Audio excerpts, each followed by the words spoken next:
Hi guys, today I just wanted to do like a little cozy study vlog, language vlog. I don't know, I guess not really studying, so I'm not really gonna study to be honest. But anyways, yeah, I've done like almost an hour of Spanish today. And yeah. Okay, you guys. So I just did my little Spanish class for the day. I'm really out here. I'm really trying to speak. I be going outside. I be trying to be a part of the community. Like, yeah. It's been a lot. I don't know. I have mixed feelings right now about how much speaking I'm doing. A few days ago, I met with a new language exchange friend here. And it went really, really well. It was so nice. She was so nice. She was so cute. And we ended up just speaking in Spanish for like the whole 3 or 4 hours. Yeah, it just ended up being like a hangout in Spanish, and it was a really cool moment for me because it was like, oh, I don't like, because usually I would just, in the past anyway, I would kind of make my way into like a crosstalk type of moment, which did not happen this time. It was just pure Spanish. And so it was honestly really cool for me because I was like, oh, I can have friendships in Spanish now, which is something that like I was always afraid of because like I don't know, like I always felt like I'd have to convert back to English and then like they wouldn't understand me, and now it's like not fun to hang out with me or whatever. But it was really, really good. And then yesterday, one of my friends had their birthday brunch, and y'all, I was the only little American at the table. Everybody else was either German or Chilean, and so those were the languages being used, Spanish and German. Obviously, English was used a little bit because I mean, mostly everybody there could also speak English, but it was the least relevant language at the table. So most of the outing, it was like 4 hours, 4 or 5 hours, was in German and Spanish. I just remember like at one point I started to get a headache a little bit because the way the table was constantly back and forth, like German and then Spanish and then a little bit of German here and then Spanish here. And then like one person speaking German on this side and then they're speaking Spanish on this side. And like for me, I'm just like, and it was a little bit funny because it's just like, bro, why do you like, why am I the one with the headache? Like, I'm just listening. Like, I'm not even having to do the switching. But it was amazing to me, like how fluid and how like, I don't know, like how natural it was for everybody to just like go between like the languages. And I'm just like, oh my gosh, goals. It was just so cool. And I don't know, like in that moment, I just felt like, okay, this is what bilingual actually looks like. I don't feel comfortable to call myself bilingual at any means at this point. But anyways, yeah, one day. Anyways, the point is I did get to speak in Spanish yesterday as well. And so, yeah, so far so good. Anyways, I'm going to go ahead and go to the store now and also see what my cat wants because she is making a lot of noise. So anyways, time to go get my salsa de tomate and have some lunch. Okay, you guys, hello. It is nighttime now.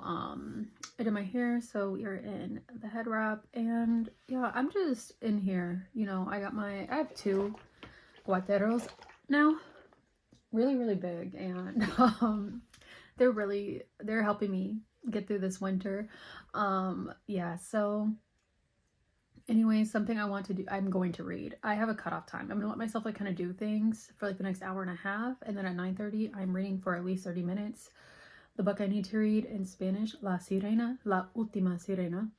And yeah, so far I really like it. It's very cozy. And then after I read that book, I'm going to read the book I'm reading in English, which is very popular. It's called The Silent Patient. My family has a book club, and that is our book of the month. So yeah, I need to read that. Because like we are down to the last week, I think, of June, so I'm a little bit behind. But anyways, yeah, so that is my cutoff at 10:30.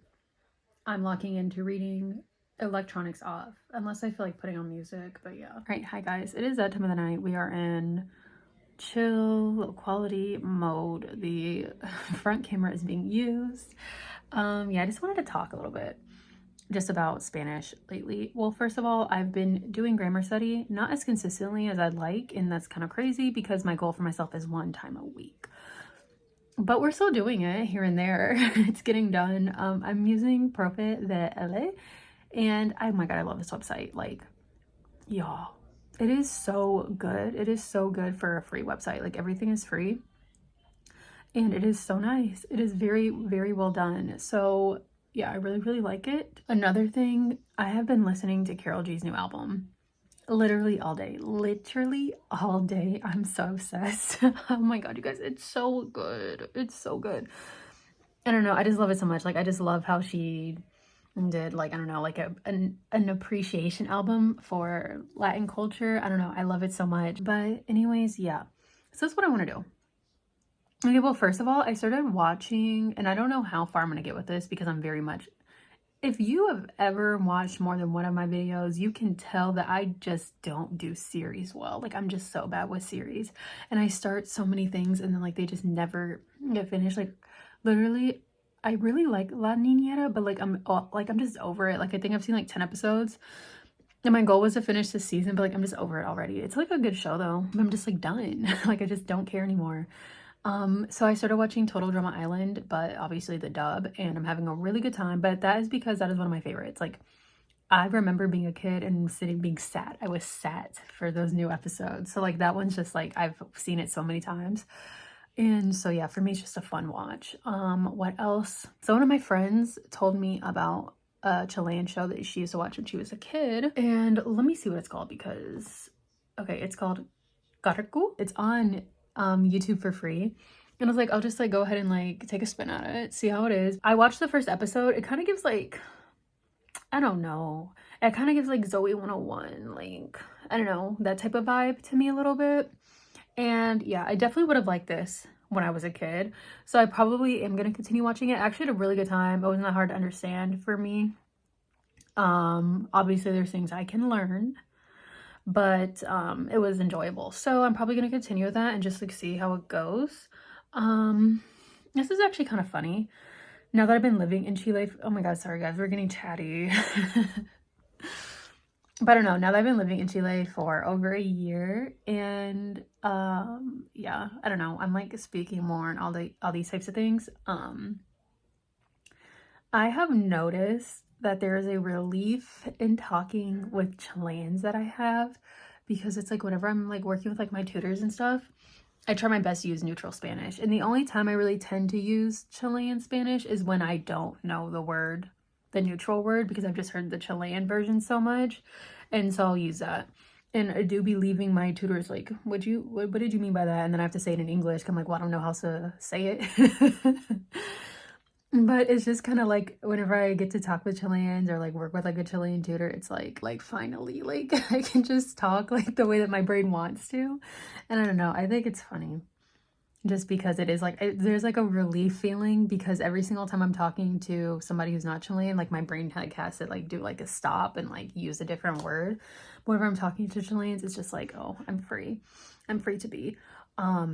And it was funny because one of the tutors I recently worked with, somebody had said that like she's not very Chilean, like her accent's not very Chilean. And I was like, okay, bet, like it doesn't have to be, like it's not that deep for me. And like, so yeah, I talked to her or whatever, and she was very Chilean. And so I thought it was funny because it was just like, it was obviously like a code switching thing. Like I had so much fun with her. And it was so cute at the end because she was like, well, we're just two Chileans here. And I was like, oh, that's so cute.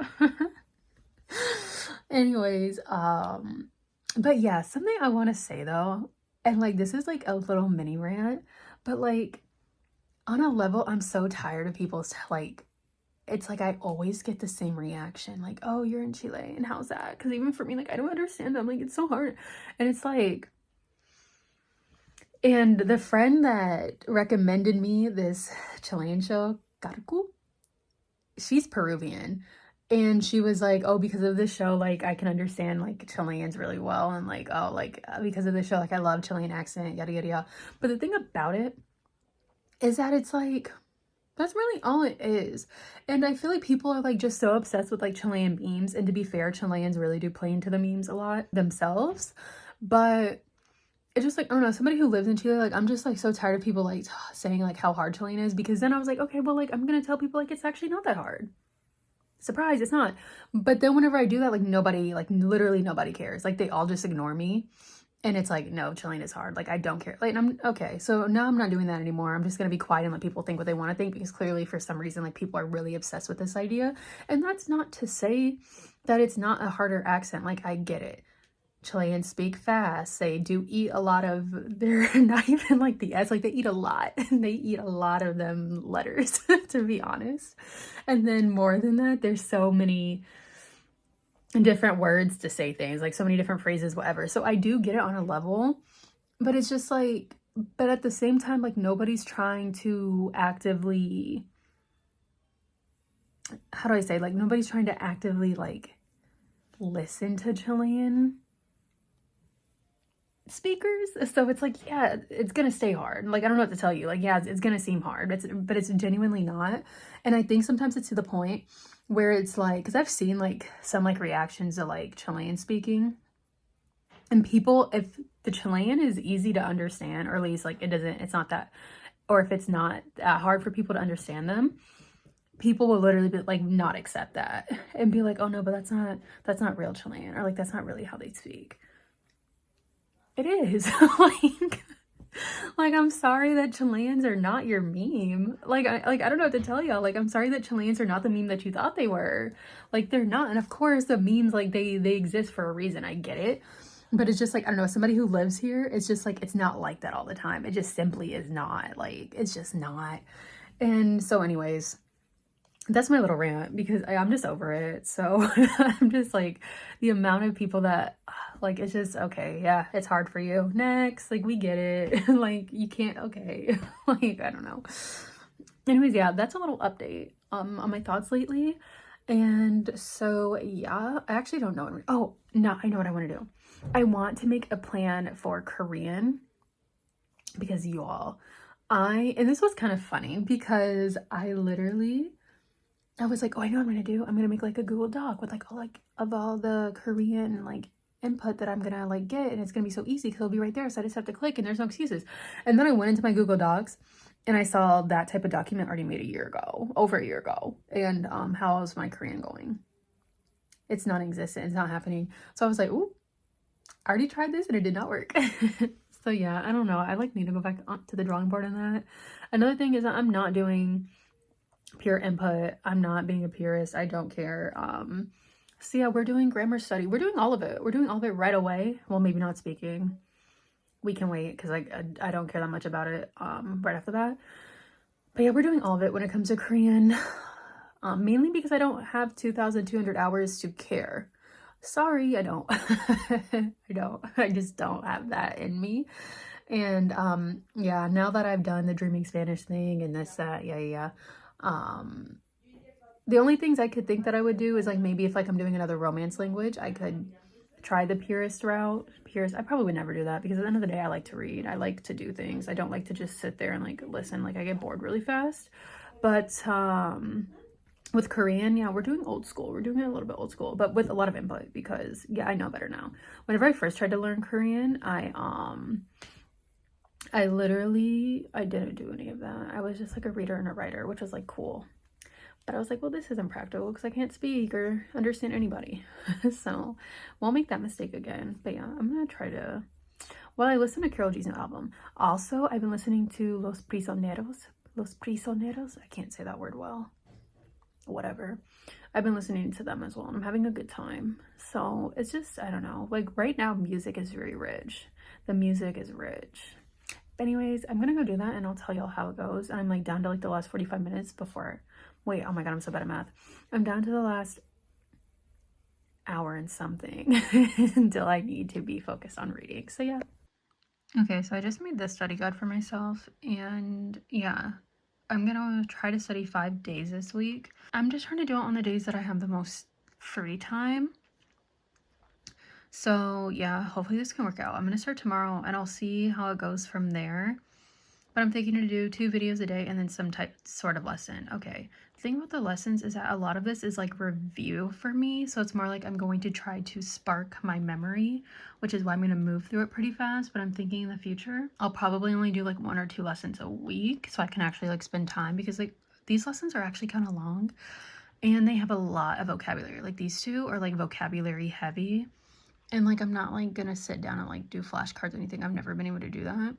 So it's more like I already did look at the vocabulary, and a lot of it is like words I'm already familiar with. Maybe I don't know them by heart, but I'm already familiar with them.